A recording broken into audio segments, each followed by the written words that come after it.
Hello friends, السلام علیکم۔ M you entertainment سے محمد عمیر ایک نئی ویڈیو کے ساتھ حاضر خدمت ہے۔ دوستو، اس ویڈیو میں آپ کو بتاؤں گا ڈریگنز ٹرائنگل یا ڈیول سی کے نام سے جانے جانے والے ایک پراسرار علاقے کے بارے میں۔ لیکن ویڈیو شروع کرنے سے پہلے اب تک اگر آپ نے چینل کو سبسکرائب نہیں کیا تو پلیز چینل کو سبسکرائب کریں تاکہ اس چینل پر آنے والی تمام لیٹسٹ ویڈیوز آپ تک بآسانی پہنچ سکیں۔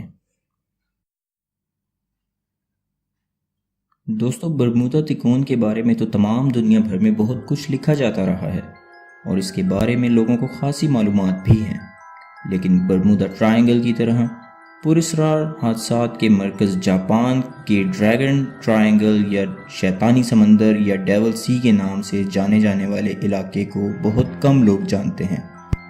جاپان کے لوگوں کو اس کے بارے میں اچھی طرح علم ہے اور جاپانی حکومت نے سرکاری اعلان کے ذریعے لوگوں کو اس علاقے سے دور رہنے کا حکم جاری کر رکھا ہے، لیکن جاپان سے باہر کی دنیا اس کے بارے میں کم ہی جانتی ہے۔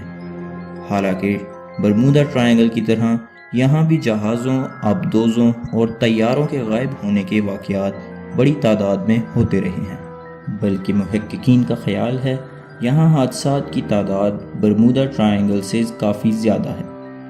یہاں بھی اغوا ہونے والوں کی اکثریت ماہرین، کپتانوں اور ہوا بازوں کی رہی ہے، بلکہ ایک بات جو یہاں زیادہ خطرناک نظر آتی ہے وہ یہ ہے کہ یہاں غائب ہونے والے جہاز اور آبدوزوں میں ایسے جہاز اور آبدوزیں بھی شامل ہیں جن میں خطرناک ایٹمی مواد بھرا ہوا تھا۔ دوستو، اگر اس علاقے کے محل وقوع کے بارے میں بات کریں تو یہ علاقہ پیسیفک اوشن میں جاپان اور فلپائن کے علاقے میں ہے۔ یہ تکون جاپان کے ساحلی شہر یوکوہاما سے فلپائن کے جزیرے گوام تک اور گوام سے پھر جاپان کے ماریانا جزائر تک، پھر ماریانا سے یوکوہاما تک بنتی ہے۔ ماریانا جزائر پر دوسری جنگ عظیم میں امریکہ نے قبضہ کر لیا تھا۔ اس سمندر کو جاپانی لوگ مانو اومی کے نام سے پہچانتے ہیں، جس کے معنی شیطان کا سمندر ہے۔ برمودا ٹرائنگل اور ڈیول سی پر تحقیق کرنے والوں میں ایک بڑا مشہور نام چارلس برٹس کا ہے۔ وہ اپنی کتاب دی ڈریگن ٹرائنگل میں لکھتے ہیں، 1952 سے 1954 تک جاپان نے اپنے 5 بڑے فوجی جہاز اس علاقے میں کھوئے ہیں۔ افراد کی تعداد 700 سے اوپر ہے۔ اس معمہ کا راز جاننے کے لیے جاپانی حکومت نے ایک جہاز پر 100 سے زائد سائنسدانوں کو سوار کیا، لیکن شیطانی سمندر کا معمہ حل کرنے والے خود معمہ بن گئے۔ اس کے بعد جاپان نے اس علاقے کو خطرناک علاقہ قرار دے دیا۔ دوسری جنگ عظیم کے دوران بحری لڑائی میں جاپان کو اپنے 5 طیارہ بردار جہازوں سے ہاتھ دھونا پڑے۔ اس کے علاوہ 340 کے قریب طیارے، 10 جنگی جہاز، 10 جنگی کشتیاں، 9 سپیڈ بوٹ اور 400 خودکش طیارے بھی اس تکون میں تباہ ہوئے۔ جنگ کے دوران اس نقصان کے بارے میں آپ کہہ سکتے ہیں کہ یہ سب دشمن اتحادیوں کی جانب سے کیا گیا ہوگا، لیکن اس بحری دستے کے بارے میں کیا تشریح کی جائے گی جو اسی علاقے میں بغیر کسی حادثے کے غائب ہو گیا؟ حالانکہ ابھی تک وہاں نہ تو امریکی اور نہ ہی برطانوی جہاز پہنچے تھے۔ کم از کم ماہرین کی یہی رائے ہے کہ یہ تباہی کھلے دشمن کی جانب سے نہیں تھی، کیونکہ ایک محقق کے بقول یہ بات انتہائی مشکوک ہے کہ ان جہازوں کو دشمن نے ڈبویا ہو، کیونکہ یہ جہاز اپنی سمندری حدود میں تھے اور جنگ کے ابتدا میں وہاں برطانوی یا امریکی جہاز نہیں پہنچے تھے۔ تو کیا یہ کہا نہیں جا سکتا کہ اس علاقے میں کوئی اور چھپی ہوئی قوت بھی موجود تھی جو اس جنگ میں امریکہ اور اس کے اتحادیوں کو کامیاب دیکھنا چاہتی تھی؟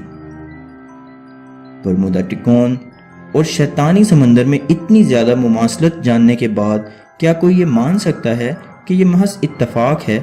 ہرگز نہیں۔ مشہور محقق چارلس برٹس کہتے ہیں، برمودا اور شیطانی سمندر میں پراسرار طور پر غائب ہو جانا اتفاقی نہیں ہو سکتا، جبکہ دونوں علاقوں میں بالکل مماثلت پائی جا رہی ہے۔ جہازوں اور طیاروں کے غائب ہونے میں دونوں جگہ ایک ہی نظریہ کار فرما ہے۔ یہاں ہونے والے چند مشہور حادثات کا شکار ہونے والے جہازوں کے نام یہ ہیں: جاپانی پیٹرول بردار جہاز کایو مارو نمبر 5، جاپانی مال بردار جہاز کوروشیو مارو نمبر 2، فرانسیسی جہاز جرانیم، مال بردار جہاز بانا لونا، مال بردار جہاز ماسچو سار، مال بردار جہاز صوفیا باباس اور یونانی جہاز اجیوس جارجس۔ جہاز کے غائب ہو جانے کے بارے میں تو یہ بہانہ پیش کیا جا سکتا ہے کہ جہاز ڈوب گیا، لیکن جدید آبدوزیں جن میں جدید وائرلیس نظام موجود ہو اگر وہ اس علاقے میں غائب کر دی جائیں تو آپ کیا کہیں گے؟ پھر آبدوزیں بھی کوئی عام نہیں بلکہ ایٹمی آبدوزیں۔ ذرا سوچئے اور تعجب کیجئے، کسی سپر پاور کی ایٹمی آبدوز بغیر کسی سبب کے اچانک غائب ہو جائے اور اس کی طرف سے کوئی خاطر خواہ پریشانی یا اضطراب دیکھنے میں نہ آئے، گویا جس نے دی تھی اسی نے واپس لے لی۔ مارچ 1957 میں 10 دن کے اندر امریکہ کے 3 جنگی طیارے اپنے تمام عملے سمیت اس طرح غائب ہو گئے کہ کوئی نام و نشان تک نہ مل سکا، نہ ہی کسی حادثے یا فنی خرابی کا پیغام پائلٹ کی جانب سے موصول ہوا۔ یہ طیارے JD-1، KB-50 اور C-97 تھے۔ اس کے علاوہ جاپان کا جنگی طیارہ P-2J 12 جولائی 1961 کو غائب ہوا، یہ بھی کوئی ہنگامی پیغام نہیں دے سکا۔ 27 اپریل 1961 کو جاپان کا ہی ایک اور جنگی طیارہ P-2V7 غائب ہوا۔ اس کے 2 مہینے کے بعد جاپان کا تربیتی طیارہ IM-1 غائب ہو گیا۔ JA-341 مسافر بردار طیارہ صحافیوں کی ٹیم کے ساتھ اس علاقے کے اوپر سے گزر رہا تھا۔ یہ صحافی امریکی مال بردار جہاز کیلیفورنیا مارو، جو کہ پہلے ہی یہاں غائب ہو چکا تھا، کی تحقیق کے سلسلے میں وہاں جا رہے تھے۔ یہ صحافی غائب شدہ جہاز کی تحقیق تو نہ کر سکے، البتہ دنیا کو اپنی تحقیق میں ضرور لگا گئے۔ ایسے غائب ہوئے کہ نہ طیارے کا سراغ ملا نہ صحافیوں کی ٹیم کا۔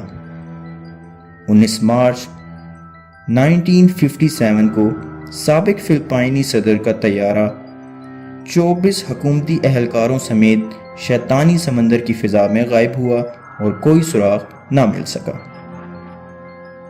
دوستو، ڈریگنز ٹرائنگل یا ڈیول سی کی اصل حقیقت کیا ہے یہ تو خدا ہی بہتر جانتا ہے۔ اگر آپ کو اس طرح کے کسی اور علاقے کے بارے میں معلوم ہے تو کمنٹ سیکشن میں اپنی رائے کا اظہار ضرور کیجیے گا، اور اگر آپ کو ہماری یہ ویڈیو پسند آئی ہو تو اس کو لائک، کمنٹ اور شیئر ضرور کیجیے گا، اور ہمارے چینل کو سبسکرائب بھی کر دیجیے گا۔ اپنا بہت سا خیال رکھیے گا۔ اللہ حافظ۔